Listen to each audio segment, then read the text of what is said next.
நெல்லை மனோன்மணியம் சுந்தரனார் பல்கலைக்கழக மாணவர்கள் மோதல் விவகாரம் தொடர்பாக 3 பேர் மீது வழக்கு பதிவானது செய்யப்பட்டிருக்கிறது. முழு விவரங்களோடு இணைகிறார் நமது செய்தியாளர் ராமசுந்தரம். வணக்கம் ராமசுந்தரம், என்னென்ன பிரிவுகளின் கீழ் வழக்கு பதிவு செய்யப்பட்டிருக்கின்றன? முழு விவரங்கள். நெல்லை மனோன்மணியம் சுந்தரனார் பல்கலைக்கழகத்தில் இருசக்கர வாகனம் நிறுத்துவதில் ஏற்பட்ட பிரச்சனையின் காரணமாக இருதரப்பு மாணவர்களிடையே நேற்றைய தினம் மோதல் ஏற்பட்டது. இதுல லட்சுமி நாராயணன் என்ற மாணவன் தலையில் காயம் ஏற்பட்டு நெல்லை அரசு மருத்துவக் கல்லூரி மருத்துவமனையில சிகிச்சைக்காக அனுமதிக்கப்பட்டார். இந்த நிலையில அந்த மற்றொரு தரப்பை சேர்ந்த மற்றொரு மாணவரும் மருத்துவமனையில் அனுமதிக்கப்பட்டு சிகிச்சை நடந்து வரக்கூடிய சூழல்ல இருதரப்பு புகாரையும் பெற்றுக்கொண்டு காவல்துறையினர் 2 தரப்பு மேலையும் வழக்கு பதிவு செய்தார்கள். தற்போது 3 மாணவர்கள் மீது வன்கொடுமை தடுப்புச் சட்டத்தின் கீழ் வழக்கு பதிவு செய்து அவர்களை பிடித்து விசாரணையானது நடைபெற்று வருகிறது. பல்கலைக்கழகத்தில் படிக்கக்கூடிய வரலாற்று பிரிவில் படிக்கக்கூடிய மாணவர் மதன் பக்கீர், ஜான், அருள் ஆகிய 3 பேர் மீதும் வன்கொடுமை தடுப்பு சட்டத்தின் கீழே வழக்கு பதிவு செய்யப்பட்டிருக்கிறது.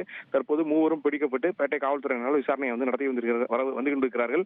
இந்த நிலையில பல்கலைக்கழகத்திற்கும் காலவரையற்ற விடுமுறை விடப்பட்டிருக்கிறது.